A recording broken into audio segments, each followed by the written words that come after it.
this, which has happened throughout history, has gotten an enormous steroid boost in just the last few years with social media. Because now we have the ability all day long to compare ourselves to others. I don't know about you, but I don't see a lot of social media feeds. Not that many people post, say, woke up this morning, had the runs again. I'm afraid I'm burnt my bad eggs. performance, bad performance review, and my girlfriend or boyfriend is going to leave me. No, it's like, here I am at a fantastic place, doing fantastic things with beautiful people, and you're not included. And it was Mark Zuckerberg, who founded Facebook. It was his absolute genius to realize that people will stay glued to your platform if you let them get likes, if you offer the opportunity for them to get followers. Psychologists who wire people up. Pseudo-human connection, yeah. Absolutely.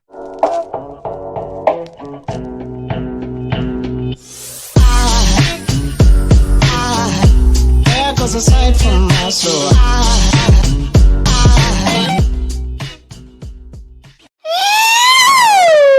Welcome to the Inspired Evolution, and it is such a treat to be here today. We have with us Dr. Ron Siegel.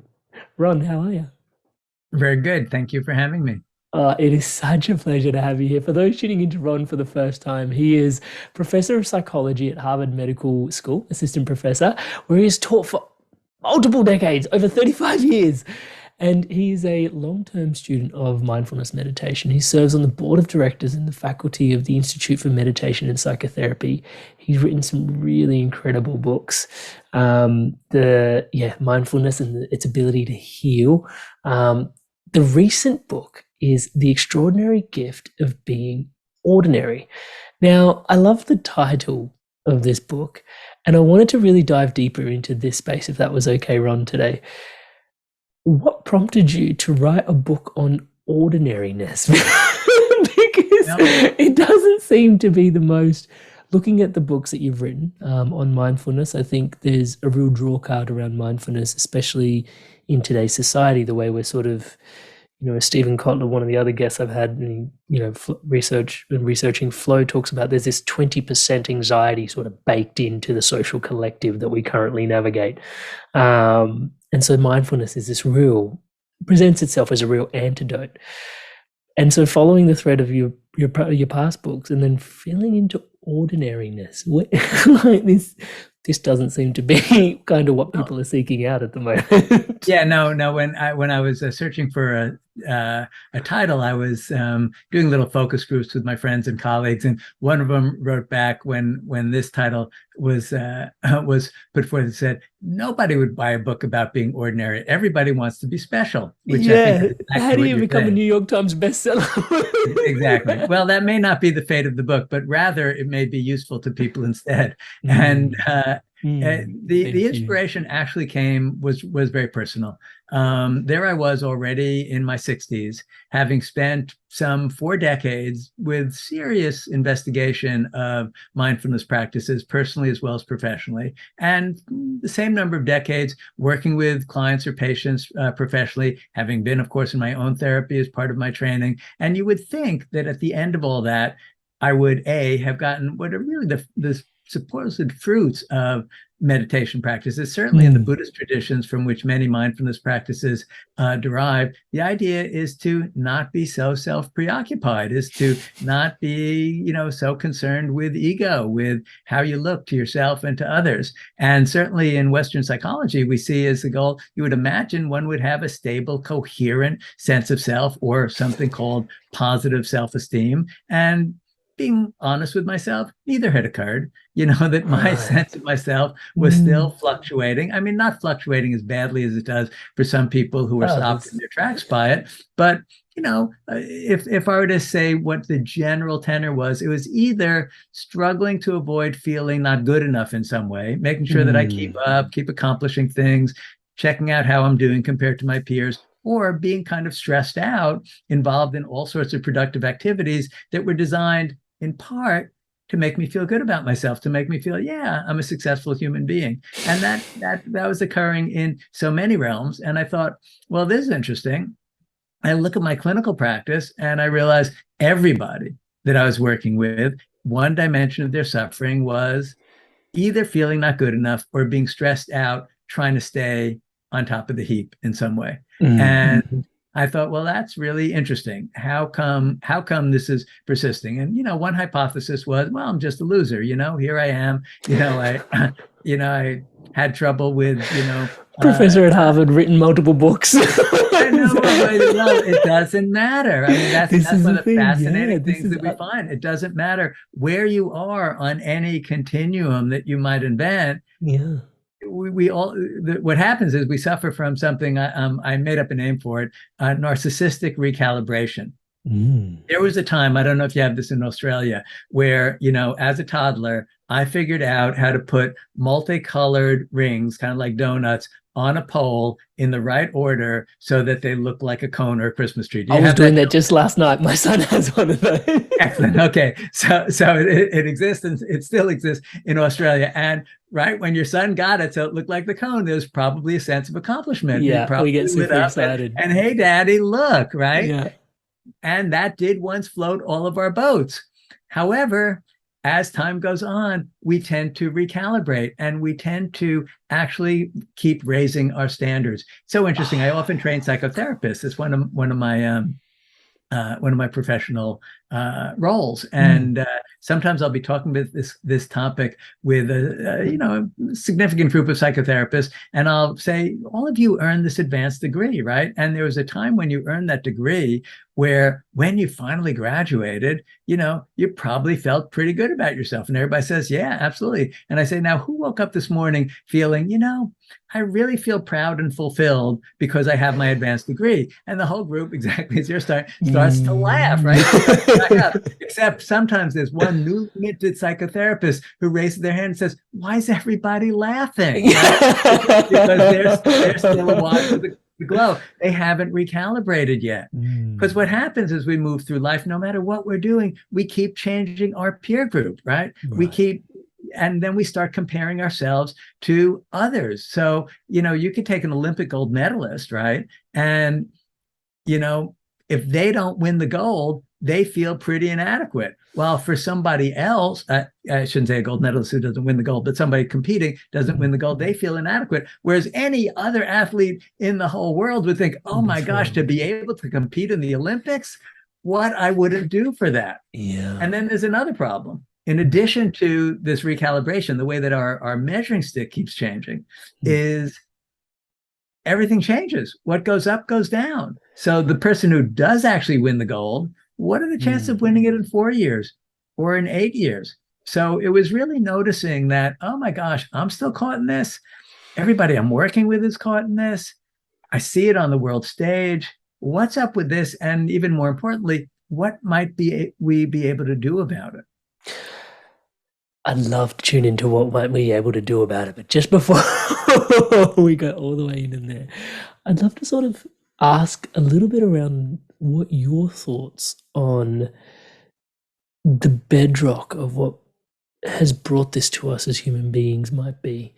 Is it somewhat that our evolution has dictated this and built it into kind of our way of being, this idea of comparison, this consistent need to, I guess, feel good about myself relative to my peers and my cohort? Or is it something that is a bit more influenced by society? Is it the way that this capitalistic structure is structured around me that I sort of, well, it doesn't have to just be capitalism. It could be any other culture as well. You sort of see it manifest where there's these social hierarchies, and we're trying to basically put one hand on, climb on one from one rung to the other, and sometimes we're sort of stepping on heads as we're going up. We don't realize we're doing that until we tune in. So is it a social thing, or is it like a biological, like?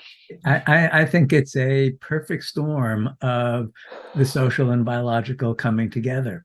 Right. On the biological end, this is baked into social species. They all organize themselves into hierarchies.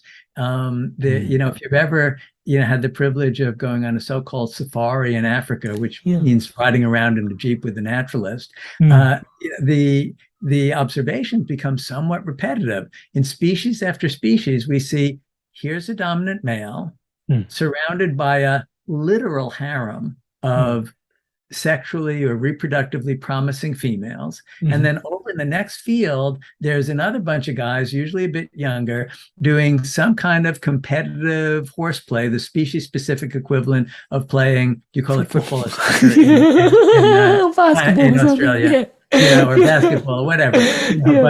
But like honing their skills, right, to try to become dominant. And we look at other species like birds, pecking orders. We use that phrase in English, right? Because it represents something. There are even species of crickets that when you put them in a box, inside of a few seconds, they've organized themselves into dominance hierarchies. And little kids as young as age 4, if you put 3 of them in a group, they will organize themselves into what are called, social psychologists love to study this stuff, transitive dominance hierarchies. Transitive is this idea of transitivity. It's what you learned if you took high school algebra, that if A is bigger than B and B is bigger than C, then A is bigger than C. So if Julio is able to dominate or lord over or boss around Juanita, and Juanita is able to do that to John, John knows he's got to give deference to Julio, right? And kids figure that out inside of a few minutes of just playing with each other at age 4. So indeed, that part of the equation is very, very strongly baked in. And it makes sense if we look at our evolutionary history. The way that modern biologists understand this is anything that would provide for the survival of an individual and the successful reproduction of an individual, and then the passing on of those genes to subsequent generations, that's what's going to get selected for. Anything that doesn't help with that, well, in the random play of mutations and stuff, that's going to fall away. It's not going to be part of how, in this case, our brains evolved. So we might imagine that there were, happy hominids 4 million years ago hanging around who didn't have these comparative concerns. Yeah, the kumbaya. Exactly. Holding hands, singing kumbaya, and just cooperating. And we do have an instinct for cooperation, but by and large, those who didn't compete in this way, they didn't get to reproduce as much. And as a result, their genes kind of filtered out of our gene pool. And what got reinforced over and over and over was this preoccupation. And what happens in humans is we're not necessarily physically beating our chests and pounding each other over the head, although there are circumstances in which we do that too. But we're not necessarily doing that, but we're having these fluctuating self-esteem experiences. We're having these moments when we're with other people where we're feeling, hey, I'm doing pretty well. I'm kind of smart, or hey, I'm attractive, or I'm funny, or people like me, or I'm kind, or I'm spiritually advanced. We can do this with anything. And insidious one, that one. Exactly. And it's compared to other people, and other moments where we're feeling exactly the opposite, where we're feeling somehow not good enough. I'm not the kind of person I want to be. Gosh, I'm not so talented. I'm not so spiritually advanced. I'm a mess. I'm not a good friend. And it's these constantly fluctuating evaluations that actually draw their juice in part from the fact that we're simply deeply wired as mammals, social mammals, to be concerned with comparisons. And because we're sophisticated, these comparisons are, can be very subtle and symbolic and take on all sorts of dimensions. But you also mentioned something super important, which is that because this biology is so strong, we've organized societies based on it. So virtually every human society is deeply hierarchical. And in fact, when we look at the attempts to not be hierarchical, let's take socialist societies around the globe. And I'm not going to argue, have a left-right argument here, although I have my biases, but I don't think they're important to the argument. We've certainly seen that ostensibly socialist states are organized with, well, party members are certainly higher in the hierarchy than the non-party members, and other kinds of hierarchies start to develop. So it happens in human societies, and then this, which has happened throughout history, has gotten an enormous steroid boost in just the last few years with social media. Because now we have the ability all day long to compare ourselves to others. I don't know about you, but I don't see a lot of social media feeds. I mean, I don't actually see a lot of social media feeds, period. But from what I know, not that many people post, say, woke up this morning, had the runs again. I'm afraid I'm burnt my eggs. Bad performance. Exactly, bad performance review, and my girlfriend or boyfriend is going to leave me. No, it's like, here I am at a fantastic place, doing fantastic things with beautiful people, and you're not included. So, and it was Mark Zuckerberg, who founded Facebook. It was his absolute genius to realize that people will stay glued to your platform if you let them get likes, if you offer the opportunity for them to get followers, if you give the people this potential. And psychologists who wire people up, pseudo-human connection. Absolutely. They put people in scanners, and every time they get a like, the nucleus accumbens, the part of the brain that's in the reward center, it goes crazy, it lights up. So we get super addicted to it by our hierarchical cultural structures, and now amplified by social media. So the answer to your question is, both. And this is one of the reasons we find this happening so strongly in almost all of us. And so, at the risk of picking a low-hanging fruit there, was that partially some of the impetus to write this book now? Oh, absolutely. That it's not getting better, it's getting worse. In fact, I'll just give you a brief research piece. There's an instrument that's used by social psychologists called the Narcissistic Personality Inventory. And it asks people, usually kids entering university, to just say which of these two statements is more true. And the statements will be something like, I just want to be a reasonably happy person, versus I want to amount to something in the world. Or my favorite choice that they give them is, if I ran the world, it would be a better place. Versus, surely it would be though. No. Versus, the thought of running the world scares the hell out of me, right?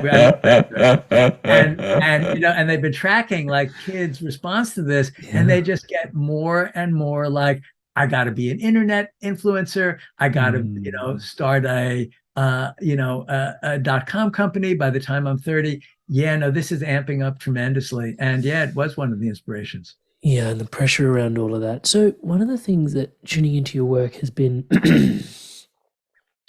somewhat revolutionary for me in a very subtle way was, for a while there, I was demonizing narcissism as a thing that just, I have definitely, had narcissistic tendencies in the past. And then, we talk about narcissistic recalibration, and maybe this is not the, exact sort of ideologies that you embody around narcissistic recalibration, but I've found over time, especially through greater and greater levels of self-awareness, my relationship with my obsession with self shifted.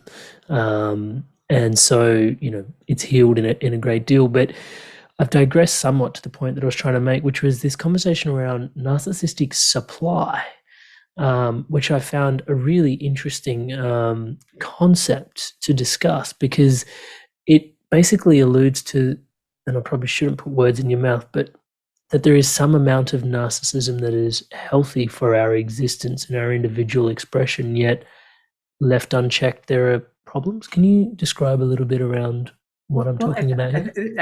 You're raising an excellent question, and because it really tunes us into what's a very subtle matter. We definitely know that having what we would think of as low self-esteem isn't very helpful. In other words, thinking everybody else is better than me, I'm no good, nobody's interested in me, the proverbial Eeyore in Winnie the Pooh, if you will. Clearly that's not a great stance to have in life. And oh gosh, so many people are struggling with that, really feel like less than most of the time. And that is deeply painful. Having a realistic sense of our abilities sure is helpful. Like, right, if I know yeah, no, I'm a psychologist. I can reasonably work with this or that, client or patient, but no, my understanding of anatomy is such that I should not be given a scalpel to be a brain surgeon. That is definitely not something I know about. I can't a healthy level of self-awareness. Right. So, now is that narcissism to feel like I have certain competencies, or is it simply awareness of this is where skills lie, this is where skills don't lie? I would actually suggest, and this is a little bit countercultural, more than a little countercultural, that no, we don't actually need any narcissism, in the sense of we don't actually need to think that we're better than others in any realm. What we do need is a profound sense of self-acceptance and self-compassion.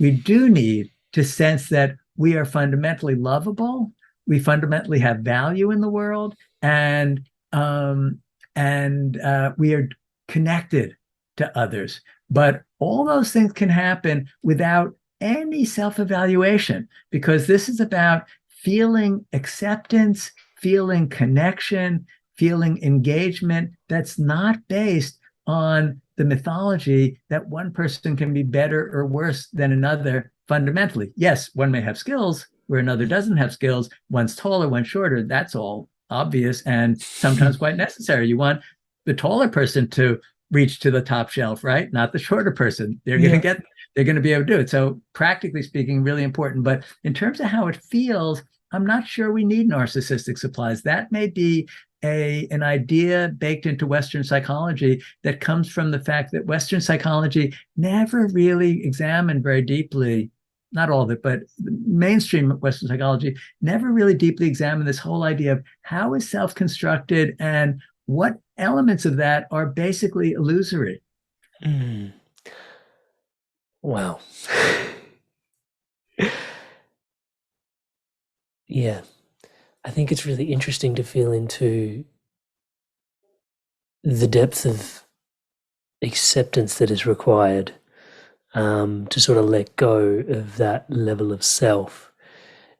In the way or the way I'm picking off the response that you've just given and taking off from there, it feels like this is a very spiritual sort of ordinariness that you're sort of working your way towards, because there is I don't want to say transcendence of the ego, but not even a separation from self. It's almost like a sinking into a self that isn't linking into that illusory sense of self, to sort of just accept on this level of, okay, here I am, and this is what I'm about, and this is where I'm at. This is me here now in many ways. Am I landing in the right place? I think you're landing very much in, I don't know if it's right. We may both be deluded. You're landing in the same. Well, the places that you're pointing to.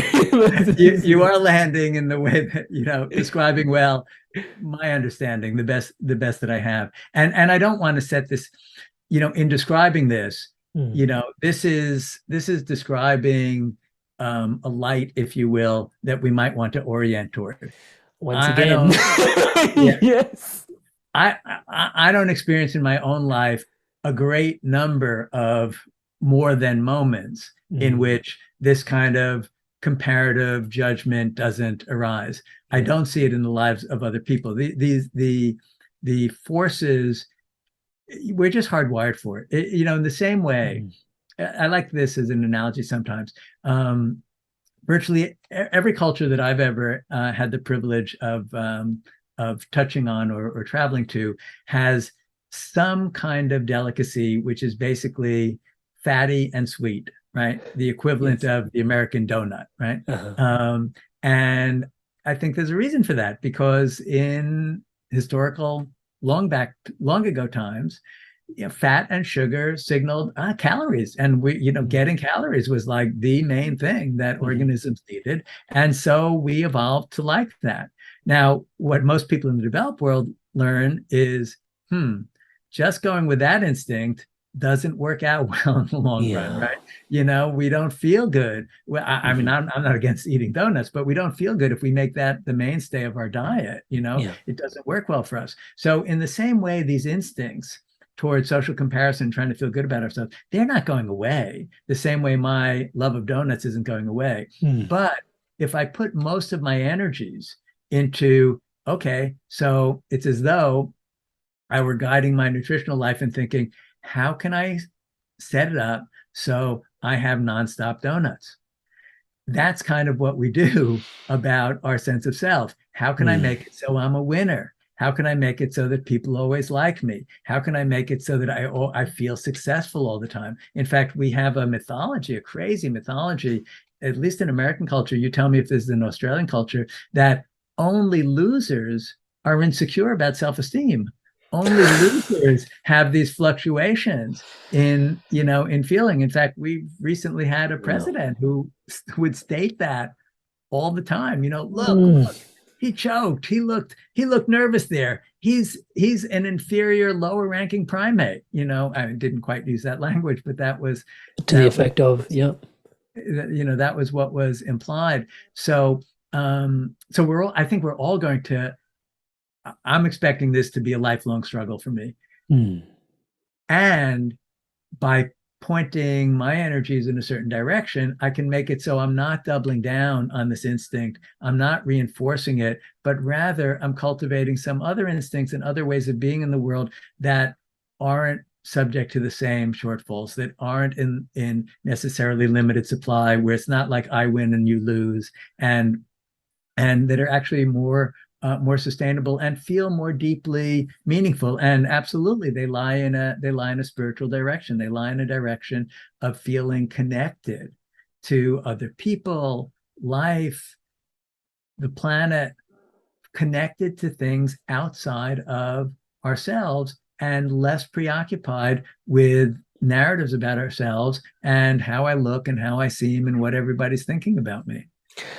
Thank you so much for sharing that. I have a very affinity for the response that I feel I'm going to get from this space already, because I'm exposed to your work. But for me, a lot of the question that I want to ask is for the listener and the audience and myself to tune into, what does that look like in your own life? The sort of orientation and the sense of what you're cultivating. Part of me knows that a deep sense of service is embedded in there, but please don't let me frame it, which I've accidentally already done. But yeah, please tell me, what does that look like for yourself? It's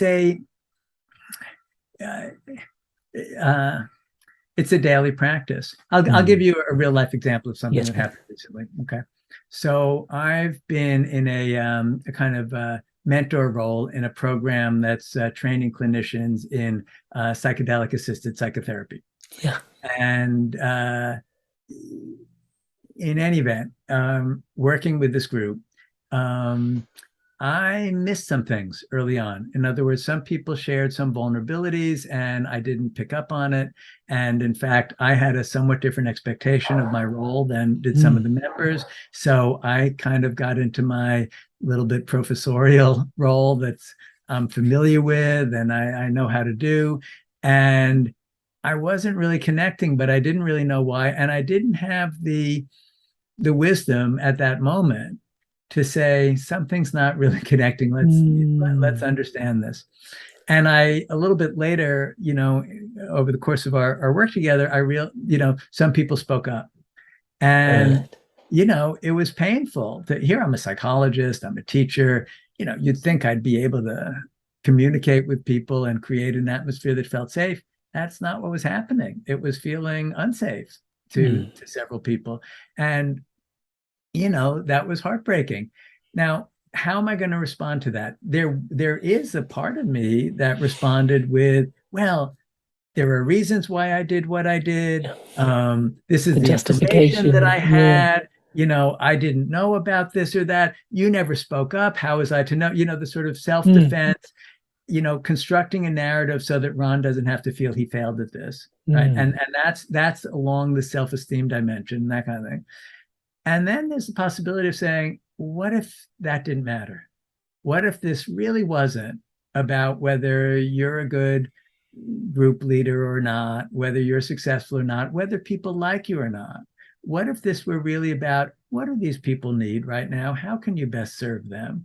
And to do that meant to just really try to listen, really try to hear them, and share, not to make it be too much about me, but share how heartbreaking it is to me to have blown it in this way. And interestingly, it's a very good group of people.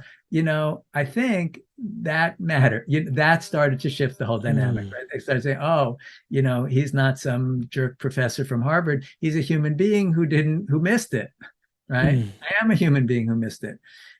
That's a little bit, I'm sharing this with you just because it just happened a couple of days ago. No, it's perfect. It's that's really a kind helpful. of real world example of what this feels like. And then it becomes a whole doorway into understanding things like, okay, how is it that, that I got hooked on, being sort of, intellectually skilled as a way to feel okay in the world. And for me, it doesn't take deep introspection. It's like absolute compensation for all the things I wasn't good at. I was not a good athlete as a kid. My dad, who was an intellectual, used to say, I'm so sorry, Ronnie, I can't really show you how to throw a ball well. I don't know how to do it, and he was kind of okay with that, but it didn't work out well for me, so well in elementary school. And then, starting to notice the way that, trying to be smart or articulate or something, is compensatory to that, starts unraveling these whole threads of how we lean on certain qualities and abilities to compensate for the pain of not being so good at other things. And also how we develop, so many little traumas throughout our lives of the times that we failed, the times that we felt rejected, the times we felt not good enough. And because often they happen originally when we were young and it was too much to bear, we sort of turn our attention away from it, or we double down on our strengths. As one of my patients put it so eloquently, when we bury feelings, we bury them alive, don't we? They don't really go away. So then a new situation comes up where we're a little bit threatened or we're not doing so well, and it resonates with all those old feelings, and then we're really reactive and really having difficulty. So kind of a way to work with this is to just be aware, okay, this whole business of trying to build myself up in my own eyes or in the eyes of others fundamentally isn't going to be a good pathway to well-being. The same way donuts aren't going to do it for me in the long run. I'm not saying don't enjoy the donut. I'm not saying that if somebody tells you that you have a wonderful podcast and they've been deeply moved by your work, don't enjoy the good feeling of having done something well. That's part of the mix. But how can we not orient ourselves mostly toward hanging on to that? And how can we, as the source of my wellspring of my goodness in life, and as my identity of being a good human? Exactly. And I'll tell you, there's a moment in the meeting with the students where, I just felt so sad about having blown it. And there was a realization that this was absolutely right. I had no idea how it was going to go forward in the group or how they'd react. I mean, they're other human beings. They have their own needs and rights, and we'll see what happens. But where it felt so right to not be defending me and not being concerned with that in that moment, but to just be vulnerable to the ordinariness of being a human being who makes mistakes like other human beings make mistakes. Wow. The actual work that it takes to be ordinary, I can really buy the book on being easier just to try and be extraordinary. Buy the book on being the winner and the best kid on the block and all that. Might be easier. No, this is a hard path, but I don't know. Signal after signal tells me, it's ultimately a more fulfilling path for us all, and it's better for us getting along with each other, and ultimately better for the planet. And yes, because I do want to. I have to ask this question in this podcast, which is, what do we say to that individual? Because I often, and let's speak to that part of me, even just not even listener tuning in. There is a part of me that is addicted to the strive. It's I can accomplish things, and what more can I accomplish, and how much more can we get this to resonate, and this is a really important conversation. Even this conversation you and I are having, there's a part of me that's like, I want to get this to as many people as possible so that it then alleviates their stress around striving. And it's like, that's a strive, bro. Well, so much has to do with the balance of motivations. And we can't be pure about this, but I was talking about this. I was having a conversation with my friend Rick Hansen, who's a really smart, really deep, really wise psychologist. He wrote The Buddha's Brain and other things, and well known in America. And I say, oh, my book's coming out, and I'm so torn because I really do believe this message can be useful to people. And if I could even help a few other people to avoid some of the lifelong suffering I've had barking up the wrong tree here, that would really feel meaningful. But, when I think of marketing something that I've done, I think, well, chewing glass, marketing, which would be more fun, Because, getting out there and trying and say, please recognize me and please be interested in me. I hate it. I hate it in part because I hate the crashes, right? I hate the times where there's disappointment, and I narcissistically recalibrate, oh, no podcast interview in the last week, I'm now a failure, the scale keeps changing. So I think it's about, and what Rick said very wisely is, he said, you gotta, stay focused on your values here. Stay focused on what matters. If you're reaching out to people to let the world know about this book, mostly because it's never going to be pure, but mostly because you genuinely want to be helpful, in the same way that, as I just heard it when you were talking about the work that you're doing, it sounded like genuinely wanting to be helpful. Even though, there's probably going to be a self-esteem boost if more people sign up for the podcast than if fewer people sign up absolutely. for the podcast. I mean, unless you're really advanced on this spiritual path, still working. You're still working, right? Me too. So it's still going to happen. So how can we let it happen? How can we have the courage to work with the disappointments? Because every one of those disappointments is going to be an opportunity to look at our delusions. Every time that I feel, unrecognized professionally, or like, oh, people didn't like my work, or somebody didn't like a podcast interview I did, or something like that, if I really examine, so what's that pain? Oh, it's going to connect to every girlfriend that ever broke up with me. It's going to connect with every time I ever failed a test, every time I was hopeless on the athletic field. It's really a string of these injuries. And actually, the current injury can be a doorway in to healing and working with the past injuries. And looking at it that way can give us the courage to do that, as we mostly turn our attention to, can I do striving, but striving not to aggrandize Ron, not to save Ron from feelings of inadequacy, but to try to accomplish something that's in line with our values.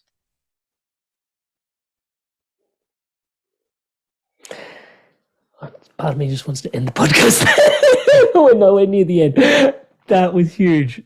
It's the aggrandizing of self that is somewhat problematic. And I think even just the way we idolize stars and influencers, and I think therein we've circled back to the cultural piece. But one of the, as you were speaking, there was this thing that happened for me recently that just has reared its head, and I wanted to share it in this space, if that's okay. I remember I was we were at a meditation retreat, and I was sharing a piece of music that I had written, and I've been on quite the journey to sort of bring my skills on the guitar along with the skills of the voice. And long story short, I shared this piece, and a musician that I respect and has actually been my teacher in many ways turned around and was like really just gave me like the thumbs up, like, that was something. And like what that, like inside I was just like, what? Like this person is like I idolize this person in many ways when it comes to, you know, their relationship with music. And it was a lot for me to receive that. And I felt, you know, I was, buoyed, is a very easy way to put it, for, you know, an extended period of time. And that the whole day, actually. The very next day, I went to do something on the guitar, and the exact same individual was like, no. And I was like, what? And I was like, no. And I was like, oh.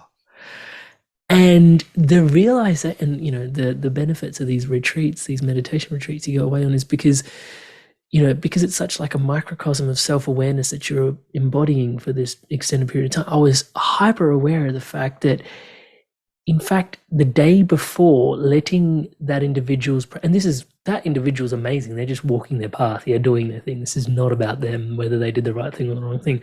But for me, the realization that letting in that praise was also what opened the door to letting the kind of the rejection sort of hurt so much. Absolutely. You know, and it was like, whoa, you know, and if it was anybody else, I already had put that, and so, you know, that sort of construct of like self-esteem and my hierarchy and all that. And so the piece that I wanted to sort of dovetail into from there is, what do I do in that instance? Do I hold awareness for my propensities? Do I hold awareness for them and just being aware that this is how I'm going to, like, you know, this is how society is structured. This is how, you know, the hierarchy is at play. This is how, you know, I place value in things, and do I accept that to some level? Or is it about sort of, you know, not allowing the good in, because then knowing that that sort of opens up the door for the negative a little bit more? So do I sort of try and find this muted sense of equanimity? How are we navigating this sense of, There are interesting approaches to this. I have a friend and colleague who's a couples therapist named Terry Real here in the United States, and he treats people who have like big narcissism problems, and he teaches them to actually like yank down the buoy when it's going up, right? Exactly what you're saying. Like you feel like actually yank it down, and when you feel the anchor going, actually yank it up. So that's one strategy. It's not what I'm most drawn toward. I think more, you know, out of my mindfulness practice, I think I'm a little bit more drawn toward the strategy of holding it in open awareness that you were describing, and to just notice, oh my gosh, and to see if we can also allow in a little bit of the cosmic chuckle that gets it. Oh my God, you know, is this really, you know, is this really who this organism is that, you know, this person says we're wonderful and we're buoyed. And it's really, I mean, one of the things I explore in the book and it is really interesting is just to feel what this is like viscerally in the body. You were showing us, right? That, and buoyed as a word, right? Chest comes up, head is higher, we become taller. You know, this is a full psychophysiological experience of, yeah, I've got it. Yeah, I'm good. Yeah, you know, yeah, I'm on the upswing here with a self-esteem boost. And then when the opposite comes, oh my God, you know, if we were a dog, our tail would be between our legs. We feel the whole body collapses, the pit of the stomach, the whole thing. I mean, this is it. To be a mammal aware of what this is like is really intense, because this stuff is really intense and it's happening all the time. Sometimes not at the, you know, the magnitude is increased when we're interacting with someone that we value highly, right? You know, this would be less intense if somebody, you know, who you never knew, you know, bumped into you in the street and said, you jerk or something, watch where you're going, right? It wouldn't have the same impact. But we start to see all the variables, and holding it in awareness, we start to see, oh, look how unstable this is. Look at how what goes up goes down, what goes down goes up. And I think bit by bit, I think it's like mindfully eating a donut. If we eat donuts mindfully, we kind of get it after a little while that more than a little, it's interesting that, isn't it? It's not so good. And I think when we're really mindful about this stuff, we realize more than a bit of the fluctuation, it's not actually so sustainable. And then I think naturally we become a bit more equanimous. I say a bit because this stuff's not going away the same way the donut interest isn't going away, or I don't think it's going away. I have a good friend who's both a psychiatrist, a psychoanalyst, and a Zen priest. And, he refers to some of the stories of enlightenment in the Zen tradition as enlightenment pornography. like these airbrush stories of of breaking through. This clear mirror mind.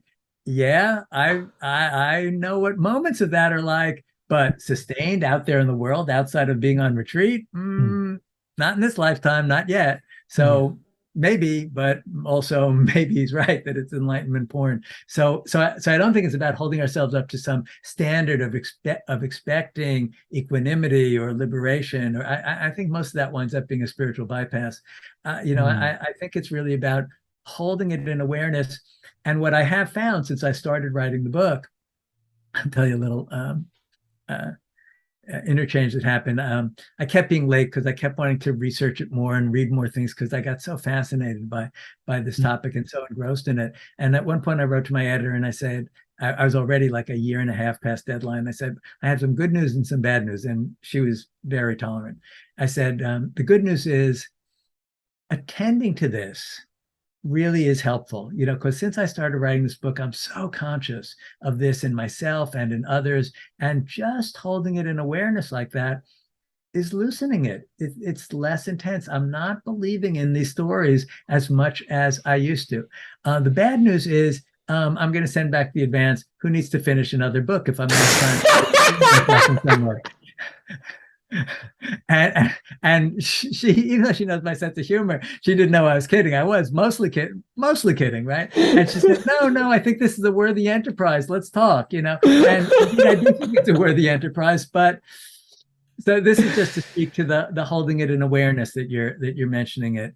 Just being aware of this. And one of the things that I try to do in the book is really show how many different domains of our life this operates in, and in how many different areas, from parenting to what we purchase, to the foods we eat, to where and how we travel, to, what we wear. There are so many ways in which these concerns with how am I going to feel about myself seem to infuse what we're doing. And the more we see it, the freer we become.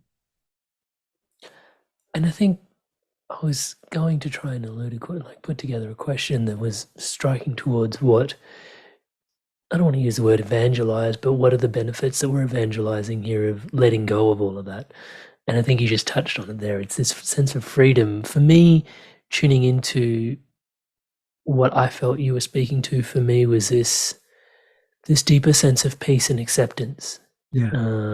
And I find it interesting because, similar to how you described retreat, like I have moments where everything is just perfect and there is no need to strive, and oftentimes the things that are created from that space are much more wholesome and much more aligned to my integrity, and they actually end up having a greater sense of impact as well, funnily enough, in the world.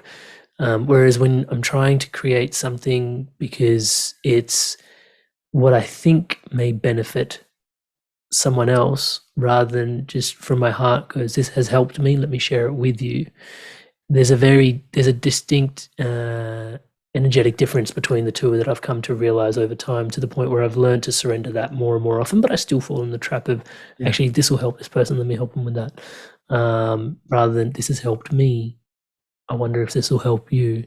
Right. As a coach, that's been very, very learning the discernment between the two has been very practical for me in terms of the benefits that it's helped others with as well.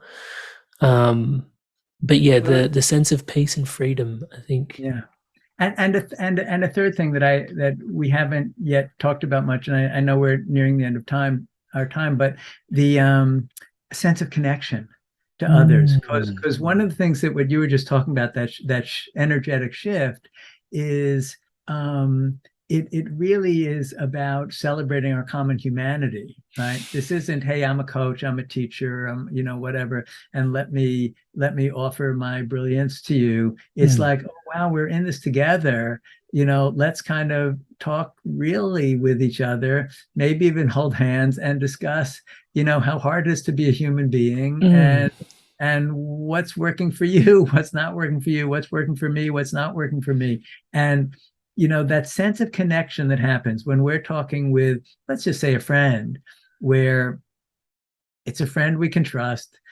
They're not into posturing much. And it's very interesting how contagious this is. When you're with somebody who's kind of concerned with proving themselves, well, that energizes those juices in us, right? Then we start mirroring that. Yes, we start mirroring it, because this is a basic instinct, and it can be roused, easily in us. But when we're someone who's not mostly on that channel, and we're not mostly on that channel, and we're really sharing honestly what it's like to be ordinary, our whole sense of self shifts. And this is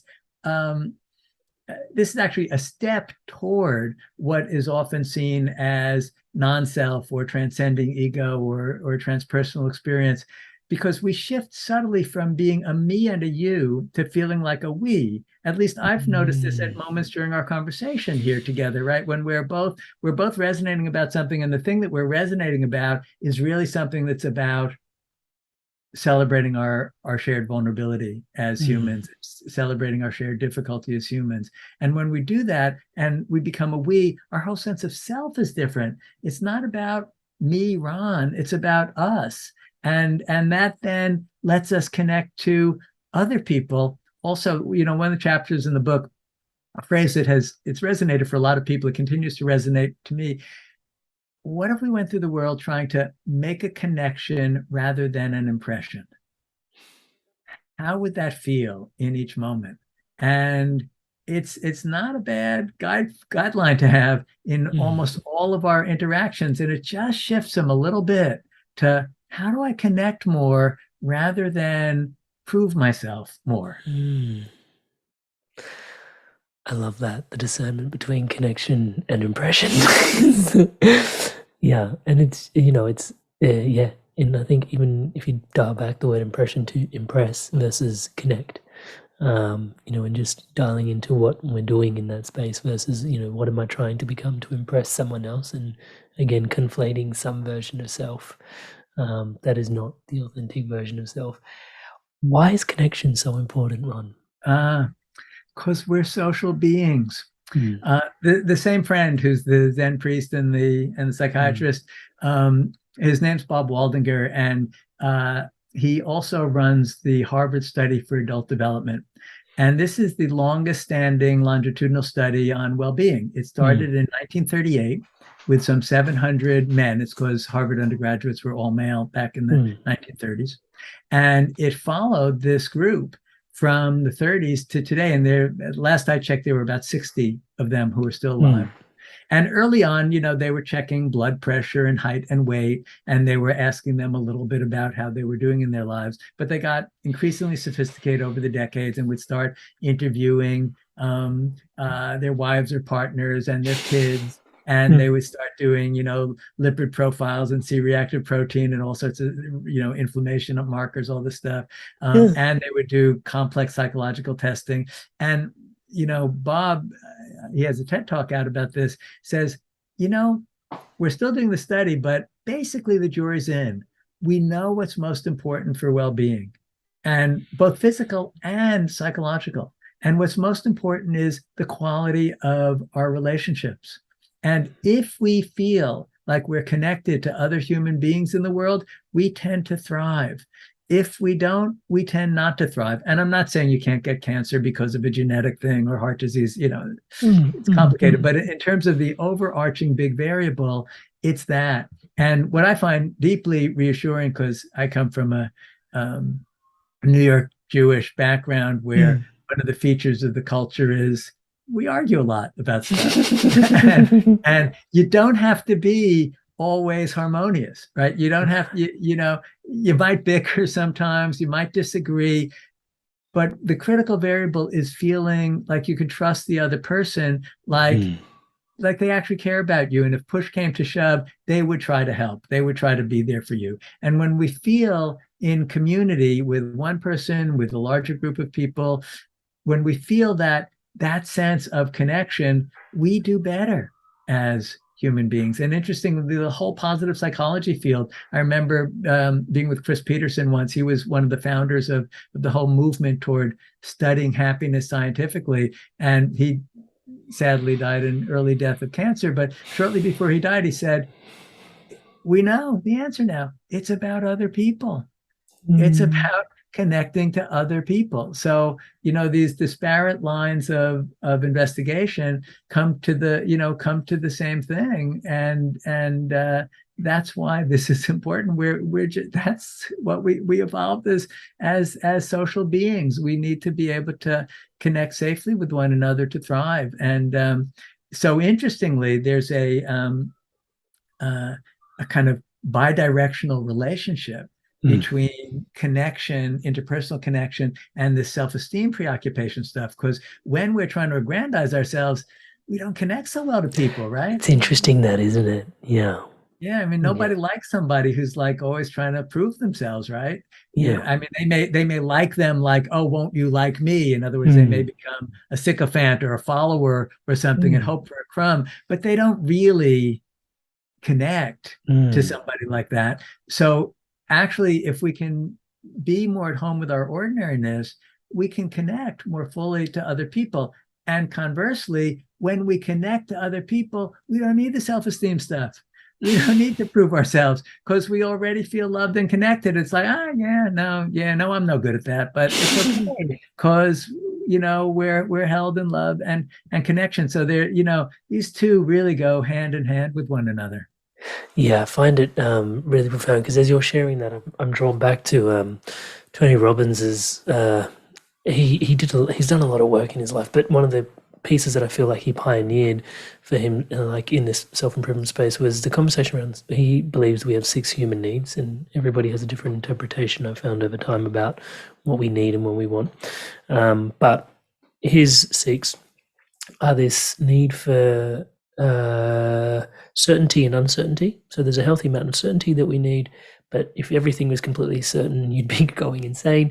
You need a healthy amount of, like surprise in life as well, for things to go slightly different. So the spice of life is there. But if everything was completely uncertain, then how do you like navigate your way through chaos? You need a healthy amount of order, right? So that order in chaos. And then the next 2, he talks about connection and significance, right? And he talks about how, again, there is a bit of at first sight, there isn't a dipole between the two, but actually they are polarities to some degree, which is what you're articulating here as well. I'll just round it off by saying that the last 2 needs he describes are growth and contribution. He calls them more spiritual needs.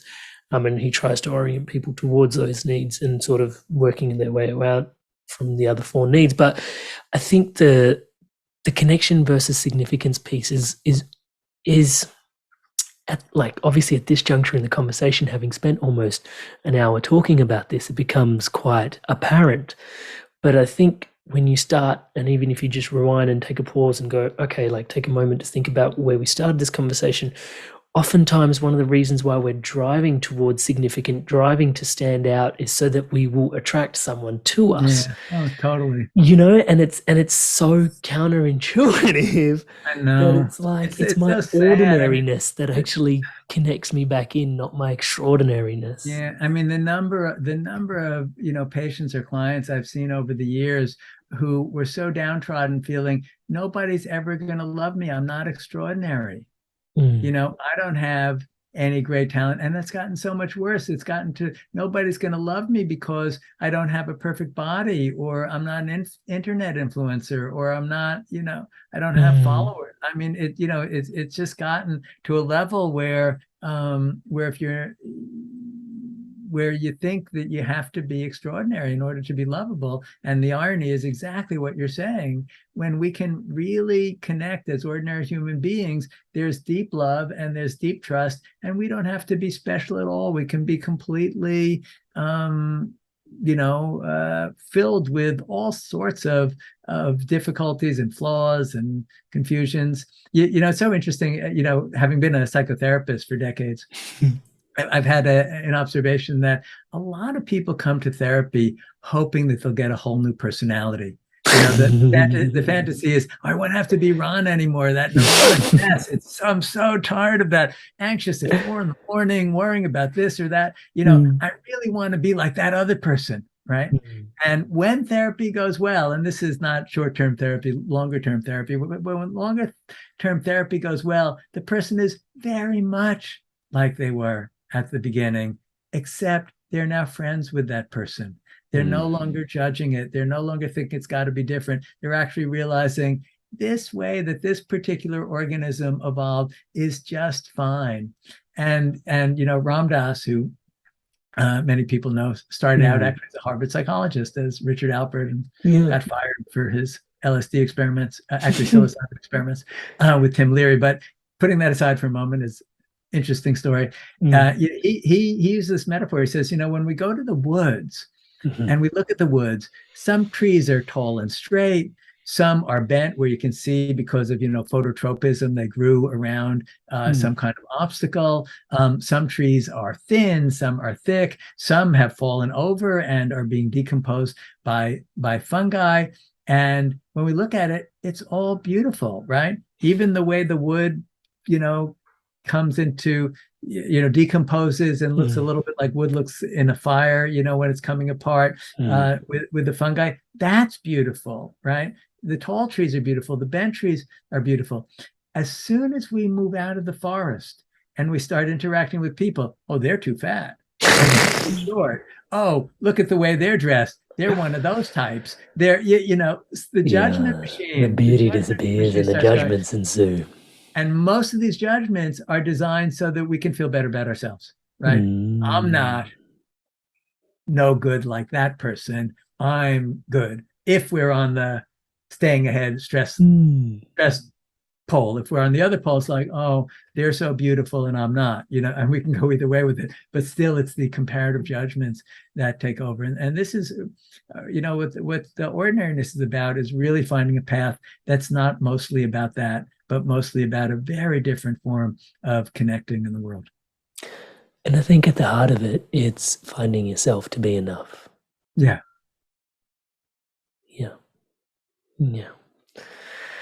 Ron, thank you so much for this conversation. It is timely, to say the least. It's also really profound for me to be having this conversation with you as the father of a newborn, and really deeply recognizing that there is what I say and then there is what I do, and the behavior that I want to the behaviors that I want to embody, because those are the behaviors that will be modeled by my son. There are certain bodies of work which really just are sinking in a whole layer deeper than previously, that I've noticed now that I've become a father, because they mean that much more.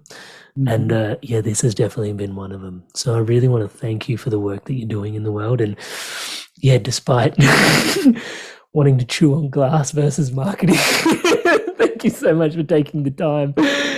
No, absolutely. Well, this doesn't feel like trying to get you to invite me to join you would be the painful part. Joining you is a sheer delight, and in part because of your insightful questions that so obviously come out of your own work and your own discoveries of what works and doesn't work. And I think virtually anybody who really tries to take an honest look at how their hearts and minds work comes to somewhat similar conclusions. Most of the world's wisdom traditions and religions have come to similar conclusions, because certain strategies, while they come up again and again because they're hardwired, they don't work so well. So I really appreciate your questions and really your own efforts to orient yourself in a direction that's going to be good, not only for you, not only for your new child, but for the world. Thank you so much for your blessings. On behalf of myself and the Inspired Evolution audience, we're wishing you all the best on the journey forward. And I just want to say, hey guys, thanks for tuning in. The link to the book is going to be in the show notes below.